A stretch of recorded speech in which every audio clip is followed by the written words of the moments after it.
Today, we're going to take a summarized look at the history of Wales. So, whatever is left out, please go down in the comment section and give me some more insights. Somebody suggested that I take a look at Wales. So, welcome to Mr. Giant Reacts a Ting and Ting and Ting. And let's go ahead and YouTube and simmer and get a summary of the Wales history. The history of the British Isles is an uneven affair, to put it mildly. We're familiar with how Scotland and Ireland drew the imperial short stick and enjoyed the pleasure of being sat upon by England, but perhaps the shortest stick of the bunch was drawn by Wales, who was often left out of the discussion entirely. And while I'm shocked that anybody could gloss over the country that is a freaking dragon flag, Wales has been tragically sidelined from the historical narrative of the Isles, and I will not stand for it. Wales has impressively and improbably maintained a distinct Celtic culture since the very start, and it is far too cool for historians to be doing them dirty like that. So, to see how Wales did the hard carry for Great Britain's culture for 2,000 straight years, let's do some history. A proper understanding of this whole Wales business requires us to go way back in British history. No, too far. Yeah, there we go. See, Celtic culture in Britain is the foundation of what will eventually become Wales, but these guys aren't the easiest to get a handle on. The Celtic, or Gallic people, stretched out from Central Europe towards Gaul, Iberia, and the British Isles, but also went southeast towards the Black Sea, and one problem for us loser historians is that it's unclear how, and even kinda if, they settled in Britain. There are competing theories for who, when, where, and why, ranging from the standard migration models to the possibility that very few Celts actually settled in Britain. Logic being that overseas trade was key to the Bronze Age economy, and Britain's tin deposits made them a big export hub. Since tin is half the chemical structure for bronze, that meant people from all over Europe and the Mediterranean came to the Atlantic coasts to get their bronze on, and this includes our Celt boys. So it wasn't mass migration that brought Celtic people to Britain, but rather local Britons who buddied up with Celtic traders by speaking their language and copying their swirly Latin art. So according to this meme model, the local Britons thought Celtic culture was LOL so relatable XD that they adopted it all up and down the Isles. Whether or not... The cool thing about that, one of the cool things that history has taught us, and for some reason we sort of focus in on the wars and the strife and the slavery and the this and the that. The part that we seem to leave out, which we know, but we tend to leave out, is the fact that humans need humans. Once we figured out about trade and stuff, like wide-scale trade, we realized that some of us have things that the others don't have. You know what I'm saying? So the trade started to develop. Now, the thing about that is then, with the trade developing, so did greed. Greed was always there, but you know what I mean. Greed took over the vibe, and then people start monopolizing the trade and stuff so that they could get all the riches, and sort of circumvented the people who have less of power than they do. And it's usually military power that does that creates that there. Hey, we gonna take it because we want it. Us sharing it get left by the wayside. But the point is, even though people want to take stuff by force and use forceful measures, the point is we need each other. They needed what those people have. They wanted to take it from them. And instead of exchanging it, whether it be through capitalist ways or whatever, they're going to take it by force, or they're going to take it and lowball people. So, you know what I mean? The people who have the resources are less compensated for those resources, you know what I mean? And make no mistake about it, in my view and in watching history, it's usually a minority of people that do that. And it happens so fast to some people that they don't see it in time to put a stop to it. Due to politicking and all that stuff, people get left behind. You know what I mean? And to me, that is not a humane thing to do. I mean, well, most people would agree with me, right? You all would agree with me? Tell me down in the comment section. We need each other. So out of the negativity that comes out of all of it, there's a positive insight that we should look at, and we should emphasize more the fact that we need each other. People are nationalistic, as if they could survive on their own. You could be proud of where you're from. You know what I mean? You could be a nationalist as much as you want, as long as your nationalist fervor don't infringe on somebody else's quest for peace of mind, a good life. You understand what I'm saying? Thing? Let's get back to this. Not this model is fully accurate, it would account for some weird archaeological and linguistic discrepancies in the traditional migration theory, and it also foreshadows the prestige placed on bards and literary prowess by later Celtic cultures. Because it's equal parts cool as all hell and existentially horrifying that a culture can, basically by itself, take hold of an entire population by willing itself into existence. This would be our first indication that Wales has big eldritch energy. Other civilizations, however, would not follow this lead because the Romans found that culture was best delivered by spearpoint. While on their way to fill out their pan-imperial punch card and get their Templian province free, Roman emperors in the mid-1st century campaigned into Britain. Most Roman settlements were in the south and east, where all the easy agriculture was, and although goods, coins, and Roman legions did make their way west, the cultural and linguistic impact on so-called Britannia Secunda was only slight. Perhaps the most transformative thing the Romans did in Wales was leave, because the post-Roman migrations from Central Europe into Britain totally upended the island's demographics. Frustratingly, it's nigh impossible to show this kind of thing clearly on a map, which is why turbulent centuries in history with slim documentation make blue a sad boy,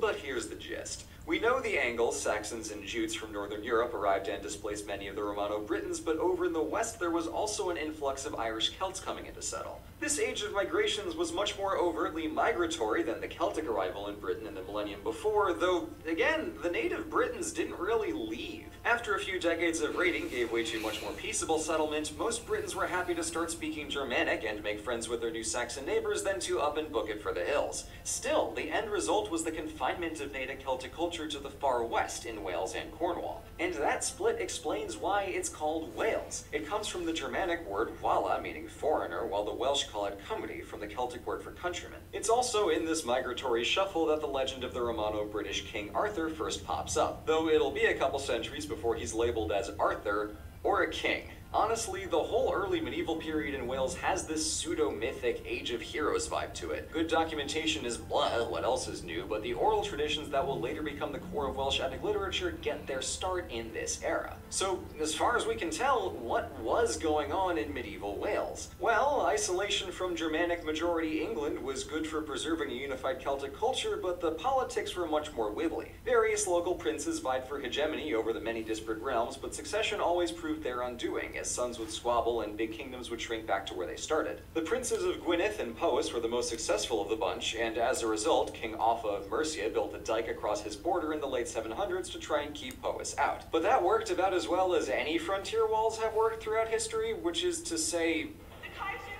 and a Northern Category 4 broke through the coastal wall in less than an hour. barely. So despite the best attempts of Saxon kings and the Irish Sea, Wales wasn't entirely cut off from the rest of the world, as they had gotten on board with Christianity thanks to the missionary Saint David back in the 6th century. They might not have been the most consistent of pen pals with the Pope in Rome, but they were mostly on the same page. Wales' early medieval history of relative chill was aided by England's near-constant Viking tire fire, which pushed Conquer Wales way down the to-do list. But that changed when our old pals the Normans kite-shielded their way to conquering England, because suddenly this new Norman England had a much stronger army, and they proceeded to point it right at Wales. Norman lords pushed into Wales along the northern and southern coasts and made some, but not a lot of progress. Since Wales was made of small principalities, the Normans could play the Welsh off each other, but then all of their gains were only incremental. Not so easy as winning things and calling it a day. While casual war was the standard for the next 200 years along the borderland marches, elements of Anglo-Norman and Welsh culture made their way across. The princes of Gwynedd, Powys, and Deheubarth picked up some Norman political structures, and England learned about Welsh longbows the hard way. Although Wales didn't form into a unified nation, they did get close a couple times.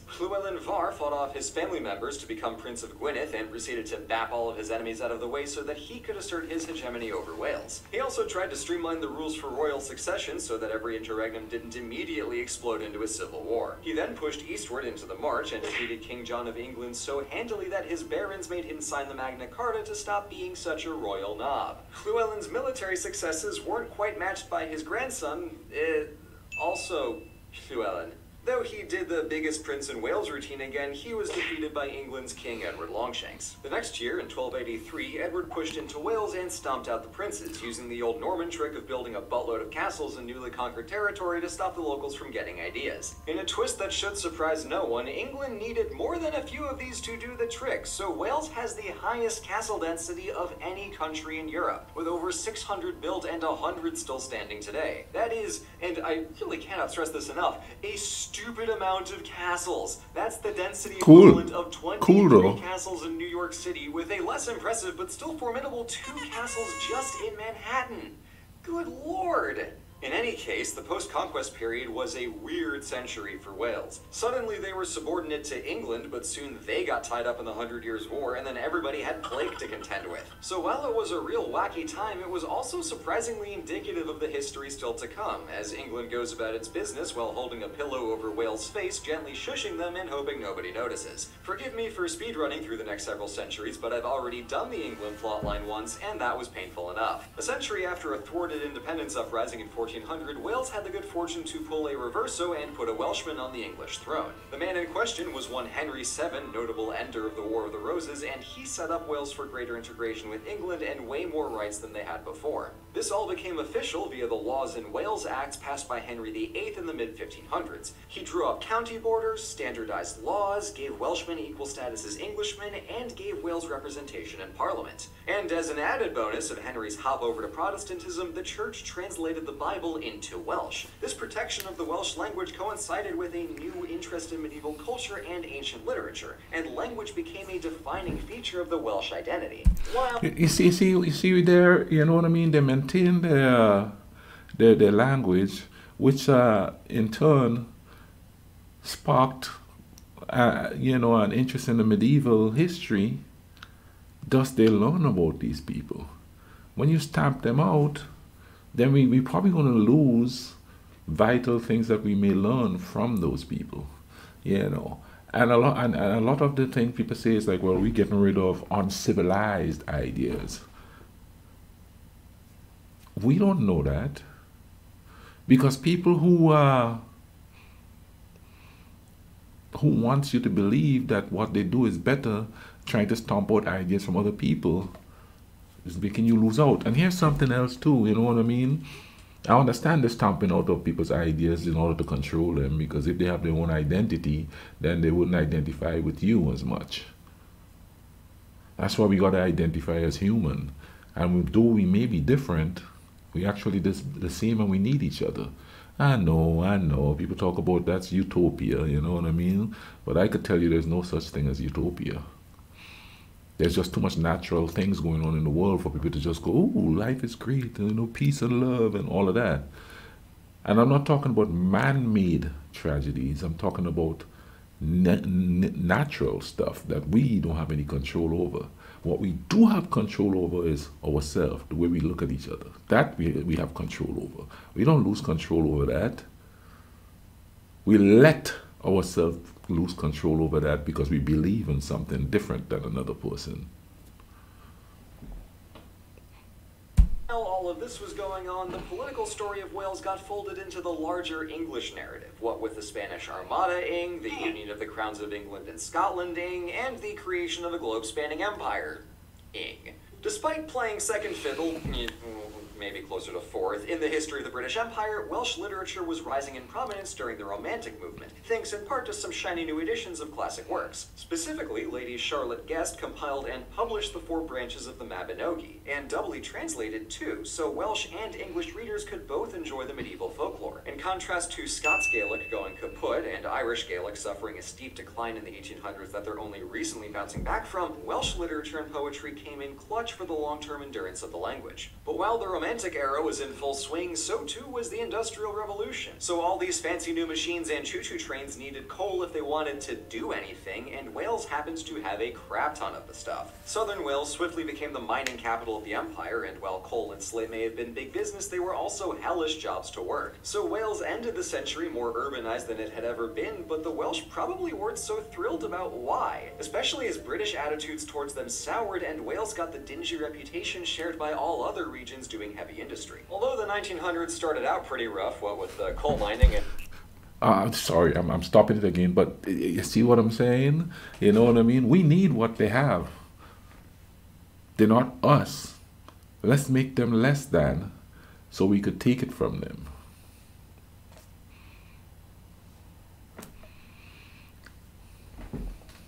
And a nasty spell of discrimination against the Welsh language in schools and work, Wales turned a corner after the Second World War. Industry diversified and politicians campaigned for more regional autonomy and protections for the language. The Welsh Language Acts of 1967 and 93 elevated Welsh to on par with English, granting bilingual signage, the right to use Welsh in legal proceedings, and Welsh language broadcasting. So now a third of Wales can speak the native language. And in 1999, Wales, and also Scotland, but that's a different story, got its own National Assembly, later promoted to Parliament. And that's Wales. Far too often sidelined in the history of the Isles, Wales has an enchanting historical vibe the other three countries lack. Maybe it's the ancient Celtic language and the dragon flag getting to me, but Wales feels older, like you can wander slightly too far off a hiking trail and stumble into Narnia. As anybody who knows Welsh can confirm, it just sounds like the language dragons would speak, and I know better than to disrespect the Dragon Lords.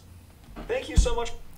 Oh, that was quite interesting. Short, but quite interesting. I'm going to look into some more of Wales. I have a friend who is from Wales that went to, I met at the university here. She actually married a buddy of mine, and they travel in the world. But big up, sister, how you doing and thing, you know. This was, I've never really delved into Wales before. I do know a lot about Cardiff, because my friend is from there. So I looked up a lot of it, you know what I mean, about Cardiff. But generally speaking, my knowledge of Wales is not that. I'm going to have to look into some more Welsh stuff. Yeah, that would be cool. I'm going to leave a link in the description for this video. You know what I mean? I'm also going to leave links in there for other videos you could watch on historical topics. I hope you guys are taking care of each other. Remember, a human is a human is a human. Take care of each other, all right? Cool runnings.